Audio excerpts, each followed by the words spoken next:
Hello everyone, welcome to my new video. आशा करती हूँ आप सभी बहुत ही अच्छे हों। राधा रानी आप सभी पे अपनी कृपा बनाए रखें और बरसाए रखें। तो आज की वीडियो है जो वो मॉर्निंग रूटीन के साथ साथ आपको लड्डू गोपाल जी को कितनी बार डे में भोग लगाना चाहिए इस चीज़ पे भी मैं बना रही हूँ। तो यहाँ पे मैंने सबसे पहले वस्त्र निकाल लिए थे, पानी गुनगुना करके रख लिया था, माखन मिश्री, मतलब जितनी भी मॉर्निंग रूटीन में मेरे को मिष्ठान करवाने के बाद जितनी भी वस्तुएं चाहिए मैंने सारी रेडी कर ली थी। पुष्प वगैरह भी ले आई थी मैं। तो ये बैठी हुई हैं हमारी अम्बे मैया और हमारे भोलेनाथ जी।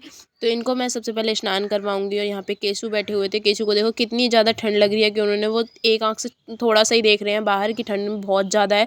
कुछ ज़्यादा ही ठंड लग गई हमारे केशु को। तो मैंने यहाँ पे पहले पोचू निकाला। कुछ तो छोटे भी हैं इसलिए वो खुद इतने ज़्यादा कवर हो जाते हैं पोचू पहनने के बाद ड्रेस पे कि बहुत ही ज़्यादा थोड़े सा फेस दिखने लगता है। तो फिर मैंने सबसे पहले केशव से कहा केशव पोचू निकाल दो अपना, क्योंकि स्नान वगैरह करना है आपको अब। और यहाँ पे मैंने माधव के भी तीनों बच्चों को मैंने जो है ड्रेस पे ही पोछू पहना दिया था, ठंड ना लगने की वजह से। काफ़ी सारे हैवी कपड़े पहन रखे थे, पहले इनर पहन रखी थी, फिर ड्रेस, उसके बाद पोछू। वैसे मैं मॉर्निंग में शॉल उड़ा लेती हूँ, लेकिन मैंने आज पोछू पहना दिया था क्योंकि कभी कभी ना डिफरेंट चीज़ें करती रहनी चाहिए सेवा में।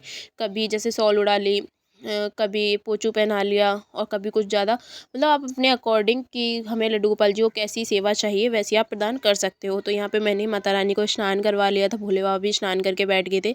और अब बारी थी हमारे बच्चों को स्नान करने की, तीनों की। तो यहाँ पे मैंने जो लाडो रानी को भी स्नान करवाया। और आज तो लाडो रानी पूरी पिंकी पिंकी सी हुई पड़ी है, देखो। तो पिंक आसन पे भी अपना हैंकी डाल रखा है, कपड़े भी पिंक पहन रखे हैं, पोचू भी पिंक पहन रखा है, पूरी पिंक पिंक हो गई है हमारी लाडो रानी।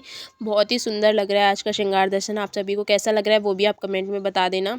यहाँ पे बैठे हुए थे रेडी होके माधव, और पोचू जो है वो हमारे लाडो रानी और केशव पे थोड़े से ढीले ढीले आते हैं, और माधव के एकदम से फिट बैठते हैं कपड़े। जितने भी कपड़े होंगे ना माधव के एकदम फिट आते हैं, क्योंकि उनकी बॉडी के अकॉर्डिंग सारे कपड़े फिट बैठ जाते हैं। यहाँ पे आज केशु बहुत ही ज़्यादा खुश हो रहे थे, पता नहीं क्या ही मिलने वाला है इनको या फिर क्या ही मिल गया ऐसा लग रहा है। उसके बारी थी स्नान करवा के श्रृंगार वगैरह करने के बाद सभी करते हैं, मैं क्या करती हूँ सभी करते हैं पूजा, यानी कि दीपक जलाना। और ये वाली जो धूप बत्ती है ना, इसकी स्मेल मुझे इतनी अच्छी लगती है और इतनी अच्छी धूप बत्ती होती है। आप सभी जो इस धूप बत्ती लेते हो ना, तो वो स्टिक वाली धूप बत्ती एक बार ज़रूर यूज़ करके देखना, बहुत ही अच्छी स्मेल आती है। तो यहाँ पे मैंने सब बच्चों की पहले एक एक करके आरती उतारी।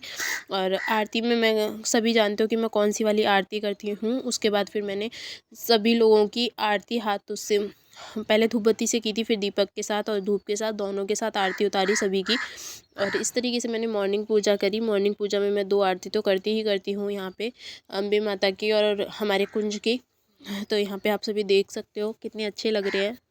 और भोग की बारी थी, तो यहाँ पे मैं माखन मिश्री का भोग लगाने जा रही हूँ। काफ़ी टाइम बाद माखन का भोग लग रहा है। मिश्री का तो डेली ही लगता है, माखन का काफ़ी टाइम बाद लग रहा है।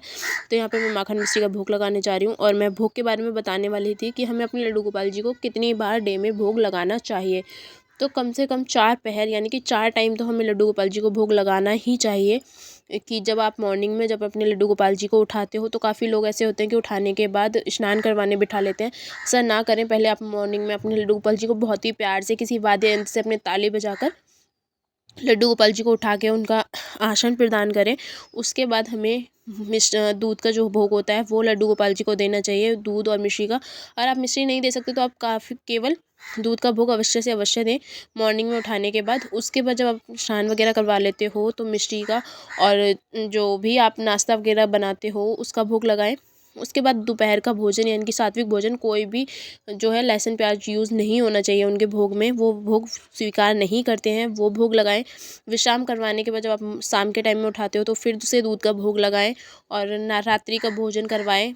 उसके बाद शयन करवाने से पहले रात्रि में, उससे पहले आप दूध का भोग लगाकर लड्डू गोपाल जी को सुलाएं। अगर जैसे बीच कुछ में अभी आपके घर में कभी फल मिठाई जो भी चीज़ आती है, आप पहले अपने लड्डू गोपाल जी को खिलाएं, उसके बाद ही उसको प्रसाद रूप में स्वीकार करें। इस तरीके से आप अपने लड्डू गोपाल जी की सेवा करें। और आप सभी को वीडियो पसंद आई तो लाइक शेयर एंड सब्सक्राइब जरूर करना। मिलते हैं नेक्स्ट वीडियो।